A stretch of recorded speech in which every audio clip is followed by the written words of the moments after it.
Gracias, Ezequiel. Voy a poner aquí para compartir.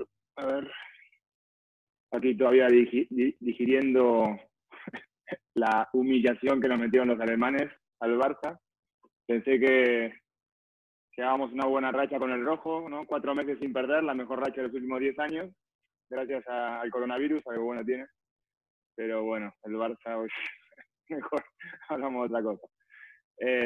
Bueno, un poquito también lo que comentaba, yo soy argentino y en el 2001 crucé el charco, al principio, no en medio de la crisis, fue en enero del 2001, y a esta ciudad tan fea que es Barcelona, y básicamente mi actividad asistencial está centrada en un hospital público a jornada parcial, el hospital de San Pau, aquí de Barcelona, donde soy profesor de la universidad y sobre todo mi actividad respecto al cartílago está centrada aquí. Y mi actividad principal quizás es en el hospital en ICADME de Zeus, también en Barcelona, donde ahí es donde hacemos sobre todo más número de patología de rodilla. Pero yendo un poquito más adelante, mi historia con la ATD empieza hace 5 años atrás, cuando sobre todo Matías Robi me invitó ahí en medio de su campaña electoral a su congreso que organizó de la ATD allí en Mendoza, y un par de años más tarde también el curso que organizó en Mendoza con esta banda de delincuentes de la ATD, que me di cuenta que son muy buenos, pero también que si los pones un poquito ebrios, es fácilmente, en medio de un asado, fácilmente lo puedes convertir en hinchas independientes a todos. Esto es muy curioso, ¿no? Tienen esta capacidad de ser manipulados bajo el efecto del alcohol. Incluso también acá en mi casa, cuando vinieron hace unos añitos algunos de ellos a ver una cirugía nuestra en quirófano, también me di cuenta que si los pones ebrios hasta te hacen miembro honorario de la ATD. O sea que el mensaje un poco para la gente joven, que si quieren lograr algo de la comisión directiva de la ATD, les tienen que invitar con un par de Fernet y luego esto camino abierto. Bueno, hablando un poquito en serio, el cartílago, ya estuvimos viendo en las 2 charlas anteriores, es una quizás una obra de arte, tiene una estructura muy sofisticada, no solamente fibras o células o estructuras ahí tiradas, sino que tiene una estructura muy, como he dicho antes, muy sofisticada, muy específica, una ultraestructura tridimensional muy particular, ¿no? Entonces, es como si tuviéramos, por ejemplo, ¿no? Una construcción como una Sagrada Familia que tenemos aquí en Barcelona. Quizás si la Sagrada Familia solamente tuviera un problema de pintura, ¿no? Limpiamos un poquito y ya está, pero cuando hablamos un poquito del tema que yo voy a centrarme más es cuando estamos hablando de lesiones más importantes, cuando prácticamente la Sagrada Familia está devastada, ¿no? Es lo mismo que vemos en estas imágenes, que ya vimos también imágenes en resonancia en la primera charla, también con Miguel, que puso también un poco hincapié en esto, cuando tenemos estas lesiones no solo condrales, sino lesiones osteocondrales muy importantes en pacientes evidentemente muy jóvenes, que es lo que estamos hablando, o estas también, claro, con estas imágenes del cartílago rotuliano, con estas imágenes del cartílago troclear. Claro, creer que solamente con la pinturita lo vamos a arreglar, hay que pensar más en soluciones estructurales, soluciones tridimensionales. Y aquí es donde entra un poco, bueno, las opciones podrían ser evidentemente las soluciones metálicas, pero sabemos todos que los pacientes jóvenes, las soluciones metálicas no es una buena alternativa, no solamente porque hay que revisarlas, sino porque incluso hay que revisarlas mucho antes, en pacientes incluso más añosos de lo que yo suelo utilizar el injerto osteocondral, alrededor de 50 años, tienen tasas de revisiones, las artroplasias en rodilla, a 5 años, de alrededor de un 5% de los casos. Por lo tanto, es algo que evidentemente debemos intentar dejar para edades más avanzadas. Entonces, la alternativa cuando tenemos defectos estructurales o defectos osteocondrales a nivel de la articulación, en este caso femoropatelar, tendría que ser la unidad osteocondral. Es la única manera de restituir el cartílago, por más intentos que hagamos con soluciones biológicas, etcétera. La única manera de tener realmente, vamos a tener esa estructura que vimos inicialmente, es pues, obtener en algún lugar esta misma estructura y trasplantarlo. Si hay 2 grandes grupos, vendría a ser uno, cuando las lesiones son más pequeñas, uno podría definirse más por la mosaicoplastia, cuando las lesiones son más grandes ya por los injertos.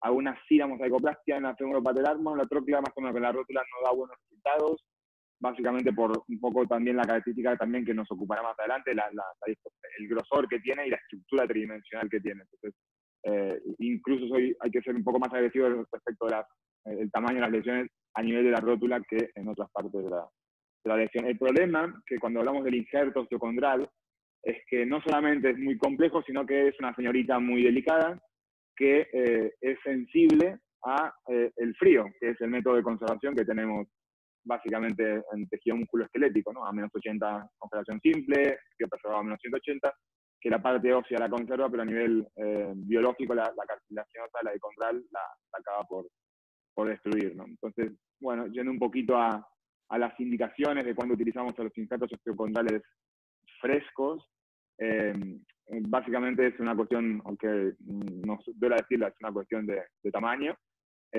y hay que, en principio, limitarlas o restringirlas, sobre todo las lesiones grandes. Se establece como 2 centímetros cuadrados. A mí no me gusta nunca utilizar medidas fijas, porque no es lo mismo un basquetbolista que una chiquita o un chiquito de 1,50 metros, pero básicamente el concepto es que tiene que estar lesiones relativamente grandes de tamaño, ¿no? Y además, no solo eso, sino que incluso en lesiones previamente tratadas, con terapias basadas en células, prácticamente es la única alternativa viable en pacientes jóvenes, amén de resolver la atroplastia para otras edades, ¿no? Y la edad también, bueno, no me gusta mucho poner tampoco criterios de edad, creo que en esto debemos ser todos estar de acuerdo, hablar de edades, pero algún límite hay que poner. De momento son 50 años, yo tengo 45, o sea que me imagino que cuando más vaya envejeciendo lo voy a ir prolongando más para arriba, pero no, básicamente a partir de los 50 uno debe pensar que ya la etapa artroplástica tampoco es tan incoherente o carece de sentido como para estar. Por lo tanto, hay que utilizarlo sobre todo por la complejidad logística y también económica. Hay que limitarlo a pacientes más jóvenes, ¿no? Y entrando ya específicamente en la articulación femoropatelar, el tratamiento, que no solamente es el tratamiento de trasplante osteocondral, pero es cuándo lo hago o cómo lo hago también. Insisto, no todos los casos con trasplante osteocondral, pero aquí me voy a centrar en ello. Me gusta este algoritmo que publicó Seth Sherman en Arthroscopy el año pasado, que lo hago un poquito aquí más gráfico. Básicamente, lo que debemos identificar es dónde tenemos la lesión del cartílago articular. La rótula es muy peculiar, como todos sabemos, la atropla también. Entonces, si esta lesión la encontramos en la zona, las facetas laterales de la rótula o de la atropia, en estos casos debemos valorar, bueno, en todos los casos, pero hay que valorar mucho de tener en cuenta el eje femoropatelar, el tracking femoropatelar, en este caso evidenciado por la distancia de AGT. Entonces, cuando la distancia de AGT es más de 15 milímetros, e incluso yo, en pacientes jóvenes, soy incluso hasta 13 milímetros, ya lo considero un número a corregir. En estos casos, aunque tenga una lesión pelada por completo, como las imágenes vimos en resonancia, si tenemos una distancia táctil para corregir la lesión es toda la faceta o la parte lateral, la femoropatelar, no hace falta hacer un tratamiento del cartílago, básicamente porque no se ha demostrado que mejore los resultados funcionales. En estos casos, sencillamente con una anteromedialización de la tuberosidad de la tibia es suficiente. Aunque sea muy tentador, aunque sea muy joven, en principio es suficiente con una anteromedialización. Evidente que es diferente si tenemos la situación en que la TAGT no es corregible. Si no es corregible, no la vamos a corregir, evidentemente, porque además podemos generar una inestabilidad medial o una sobrecarga en el compartimento medial de la articulación femoropatelar. En estos casos hay que, sí, que evidentemente hacemos un trasplante osteocondral fresco o un tratamiento del cartílago. El otro capítulo, que son las más puñeteras, como decimos aquí en España, lesiones cuando están en la parte central o medial de la articulación femoropatelar. Aquí el problema con la anteromedialización es que, bueno, libera un poco la presión, pero también la desvía hasta esa zona. Por lo tanto, en los casos en que la TAGT está aumentada, también la aumentamos con mucho efecto Maquet, es decir, con mucha anteriorización, pero aquí también, a diferencia de cuando es la lesión lateral, aquí también hay que hacerle con un tratamiento de cartílago, en nuestro caso con injerto osteocondral. Por supuesto que en los casos donde la TAGT es menor, es decir, en todos los casos que la TAGT no es corregible, ahí debemos tratar el cartílago en estas lesiones osteocondrales y esta no es la excepción. La articulación femoropatelar, todo en la rodilla, pero si algo tiene complejidad, es la articulación femoropatelar. Para entenderla, en cada caso en particular hay que hacerla individualizada, por supuesto, que es una muy buena planificación. Radiología telemétrica, bueno, resonancia, TAC, TAC torsional, no solamente los valores de una femoropatelar, sino un TAC torsional, etc. Es por eso que a mí me gusta, por esta complejidad que tiene, me gusta hacer un TAC, no siempre en todos los casos, pero un TAC al injerto mismo, ¿no? Al injerto del donante. Quizás no es tan importante a nivel de los cóndilos, porque la verdad aquí, aunque sea un cóndilo suficientemente de tamaño, ya está bien. Por lo tanto, aquí muchas veces con la medida antropométrica me es suficiente. Pero no hace falta insistir aún más en la complejidad de articulación femoropatelar. Es una estructura muy compleja y muy variante, muy variable, que tenemos diferentes formas, diferentes tamaños. La forma, esta es una simplificación, son 4 formas, pero en realidad hay casi infinitas versiones de la rótula y de la tróclea. Por eso en esto, si para poner en marcha la maquinaria, hago siempre un TAC femoropatelar o un TAC del injerto para hacer un buen matching. Yo tengo la suerte de que soy la persona que le derivan todos los problemas de este tipo, de hacer trasplante de cartílago fresco de la rodilla de Cataluña y parte de España. Entonces, al tenerlos todos en la base de datos, yo más que cuando sale un injerto, asignarlo al que está hace más tiempo en la lista de espera, lo que hago es asignarlo al que mejor le hace, ¿no?, el matching desde el punto de vista, ¿no?, en inglés, el que mejor va el injerto que tenemos con los diferentes receptores o pacientes que tenemos esperando. Eso evidentemente optimiza la compatibilidad del injerto sobre el receptor. Y además, no solo eso, sino desde el punto de vista técnico y quirúrgico, que es la parte que más a todos nos gustan, también esto es como entrar a un sitio donde un vegetariano entrar a un sitio de asado, ¿no? Se va a quedar con un poquito de hambre. Pues necesitamos adaptarnos y tener todas las herramientas necesarias para adaptarnos en cada caso. Lo ideal en general es la técnica que se llama Von Dowell o Von Plaque o cilindros escondrales o los megaboats, ¿no?, que también estaba por también, bueno, el copyright es de Artex, pero básicamente la idea es de hacer cilindros secundarios de diferentes tamaños. Esto lo tengo yo, que me lo donó GRF, que es un banco de tejidos de Estados Unidos, lo que me lo permite hacer cilindros desde 12 hasta 26 milímetros, que es más que suficiente en las diferentes patologías. Lo tengo en depósito. También es necesario, en otros casos, ya veremos cuál es la utilización de básicamente lo que utilizamos en prótesis de rodilla, las guías de corte de la rótula, o incluso los guías de corte anterior, en el corte anterior de las prótesis femoropatelares. Todos ellos pueden ser también de utilidad. Desde el punto de vista de hardware, de tornillería, en la mayoría de los casos yo suelo utilizar reabsorbibles, como ven a la izquierda, que son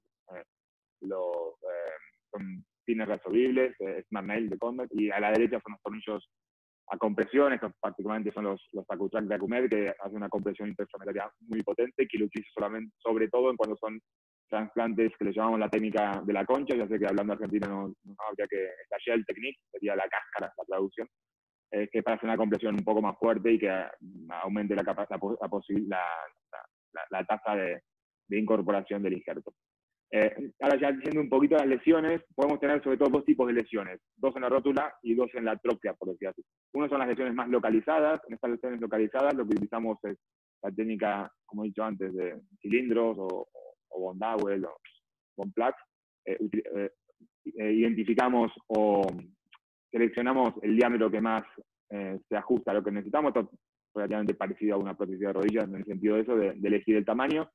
No utilizar más de 10 milímetros de hueso, porque es la única manera que lo que se llama el creeping substitution es lo que hace es, por decir así, reemplazar el hueso del donante por el receptor. Si ponemos más de 10 milímetros, no se llega a integrar y al final va a actuar como un cuerpo extraño. Por lo tanto, en todos los trasplantes hay que intentar que nunca el componente óseo sea más de 10 milímetros. Cuando tenemos lesiones de toda la rótula, aquí por más que pongamos cilindros, que un cilindro, claro, no utiliza injertos, es bastante rápido y requiere menos tornillería. Cuando la lesión es completa, como en estos casos, aquí utilizamos más lo que es una resurfacing, ¿no?, una resuperficialización. Es muy similar a lo que hacemos en el componente patelar de la prótesis de rodilla.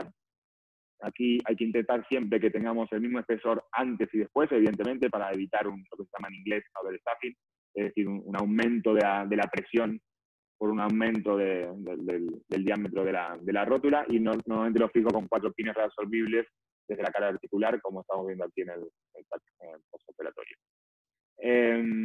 Ahora cuando vamos a la vertiente, a la versión o al lado femoral, en la tróclea, aquí más que por tamaño, que también, aquí lo que es muy importante es determinar la forma la forma de la tróclea. Tenemos el escenario donde la tróclea no es displásica y la tróclea donde es displásica. Cuando la tróclea no es displásica, vendría a ser un poco el concepto de lo que tenemos la prótesis femoropatelar inlay, la EMICAP de Axis Surface, que es, por decir así, lo que hace es una especie de chapeta metálica. Pues aquí la idea es hacer una especie de chapeta restaurando la superficie anatómica de la tróclea. Por ejemplo, en este caso, aquí se está utilizando un cilindro de 26 milímetros, que es más que suficiente. Se profundiza no más de 10 milímetros. Quizás la técnica más compleja de los trasplantes intracontrales frescos es en la tróclea, por la gran variabilidad en la orientación. Bueno, es bastante complejo, hay que hacerlo con mucha meticulosidad, y luego se le impacta, como estamos viendo, a presión aquí, ¿vale? En cambio, cuando teníamos el otro escenario de trócleas displásicas, claro, en las trócleas displásicas hay dos cosas. Por un lado, claro, conseguir un donante que tenga tróclea displásica para que le haga la misma forma es complicado, pero no solo eso, sino que además, si le damos una tróclea displástica de nuevo, en el supuesto que encontremos un donante con la misma tróclea displástica, va a tener el mismo mecanismo, ¿no? La misma etiopatogenia, no le estamos corrigiendo el factor que le llevó a producir esta lesión de cartílago. Por tanto, el concepto es más como las prótesis femoropatelares estándar, las on-lay, ¿no? Las habituales que más se colocan en todos lados, y que quizás también están más indicadas en las rodillas de gente mayor con mucha displasia. En estos casos hago una especie de prótesis de superficie, una prótesis biológica. Hay algún tipo de instrumental, yo lo hago sinceramente a manos libres. Las primeras las hacía con estas agujas convergentes a 45 grados, ahora ya lo hago sin agujas. Lo más complicado luego es que haya un perfecto acoplamiento. Hay que ir poquito a poco haciéndolo y con un poquito de paciencia. Luego ponemos un par de tornillos a compresión metálicos, como había comentado antes, un cuerpo muy grande, y luego sí lo complementamos con tornillos Raptor. Vamos un poquito a los resultados o los aspectos clínicos, ¿no? ¿Qué nos ofrece los resultados del trasplante endocondral fresco en la femoropatelar? Como todo en la femoropatelar, es malo. Va bastante peor que lo que sucede en otras partes de la rodilla, ¿no? Y por ello, si vemos las series, relativamente en la femoropatelar es más nuevo, por decir así, el trasplante endocondral fresco, nos lleva más de 10, 15 años respecto del fémur y de los cóndilos femorales y la tibia, que lleva 20, 30 y 35 años. Vemos que las series, todos tenían, las series que más importantes en femoropatelar, empiezan con unos scores funcionales muy, muy, muy bajitos, es decir, que gente muy limitada. No es que le molesta un poquito en el kilómetro 37 de la maratón de Buenos Aires, es que no pueden ir ni siquiera al supermercado a hacer las compras. Y en estos casos vemos que las mejorías, si bien son mejorías, tampoco son una mejoría espectacular, ¿no? Entonces, por ello debemos tener muy presente esto. En la femoropatelar, en los cóndilos y en la tibia es otro tema, y no voy a hablar aquí. De hecho, es técnica de elección incluso en deportistas, pero en la femoropatelar no está hecho para deportistas, está hecho para la señora o el señor que tiene un dolor que no pueden prácticamente ir a trabajar. Y aquí me gusta siempre hacer un inciso también, sobre todo para la gente joven, de cuando lea artículos, de tener en cuenta, estamos todos muy centrados en la diferencia estadísticamente significativa, ¿no? Y la estadísticamente significativa, perdón, es un paso, pero ni muchísimo menos es lo que nos debemos quedar. Y por desgracia, en la mayoría de los abstracts, cuando leemos, ponen eso, hay mejoría o no mejoría, porque la P es de menos 0,0. Es evidente que sin una P no hay valor, pero la gran mayoría de estudios no arrojan diferencias clínicamente significativas. Para darles un ejemplo, el IKDC, para detectar lo mínimo que puede detectar una mejoría significativa, son 17 puntos. Una diferencia que realmente sienta que le ha mejorado mucho, ya son 30. Por lo tanto, cuando leemos estudios de, por ejemplo, infiltraciones biológicas en la rodilla de hialurónico, corticoides, PRP, y vemos una diferencia estadísticamente significativa, y a uno le ha mejorado a 75 del IKDC y el otro a 78 o a 80, pero con una P de 0,0001, es que en realidad no importa, porque es que el paciente no siente la diferencia. O sea que debemos leer mucho más allá, y además estamos haciendo técnicas que el paciente en muchos casos está usufructando el procedimiento, cuando no distingue más que igual se hace placebo o técnicas menos caras. Por lo tanto, leer bien y ser muy crítico con la literatura, porque os puedo decir, es uno de mis temas favoritos, la crítica a la literatura, y os puedo decir que el 95% de los estudios no sirven para nada. Bueno, resultados también a largo plazo de supervivencia son peores que en los cóndilos, sobre todo en la rótula, aunque, bueno, a 15 años hay una supervivencia de la mitad de los casos, en rótula muchísimo más alto, pero los casos son también mucho más raros. Una pincelada de deporte, porque ya que estamos en la ATD, cuando dicen los cóndilos, insisto, no voy a hablar ahora, pero es prácticamente el es el método de elección, o la musaricoplastia autóloga o la injerto secundario fresco para el tratamiento de los deportistas, con unos resultados de retorno deportivo del 90%. En la troclea no es tan malo, pero en la rótula no. O sea, si vemos un deportista con la rótula destrozada y que le ofrecemos ese tratamiento, hay que ser muy claros, y las expectativas, que es otro tema también que a mí me apasiona, aclararle antes de entrada que no va a estar para que vuelva al deporte. Solamente 1 de cada 5 lo logran hacer y es muy al azar.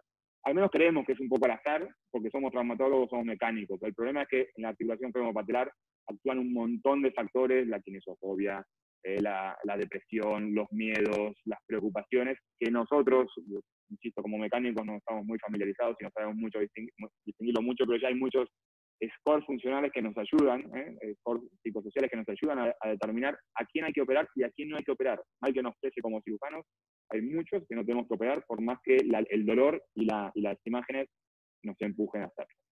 Como un poquito de mensaje, es una técnica técnicamente es complicada y logísticamente mucho, no he hablado nada de la logística de la aprobación por tema de tiempo. Pues, bueno, podría estar hablando horas y horas solamente de lo que le manda logísticamente, sobre todo en países donde no están tan estandarizados.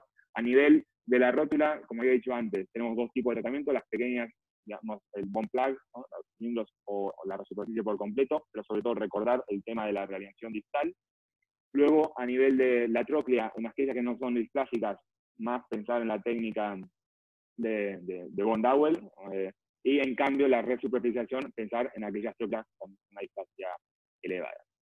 Hay algunos estudios que ya hemos publicado de momento en técnicas quirúrgicas, porque hemos empezado con este tratamiento hace 3 años, ya estamos en marcha muchísimos, tenemos varias tesis doctorales y muchos papeles y estudios clínicos en marcha con resultados clínicos que los iremos publicando en los próximos años, pero de momento tenemos 3 técnicas quirúrgicas. Muchas de las cirugías las tengo ya publicadas en mi página web, también en mi canal de YouTube y sobre todo en el canal en una página que hace unos meses he abierto de Instagram, donde ponemos muchas técnicas quirúrgicas, casos clínicos para que haya participación de la gente que sigue la cuenta, temas más candentes, evidencia científica, etcétera, etcétera, y les invito a seguirla. Es todo y muchas gracias.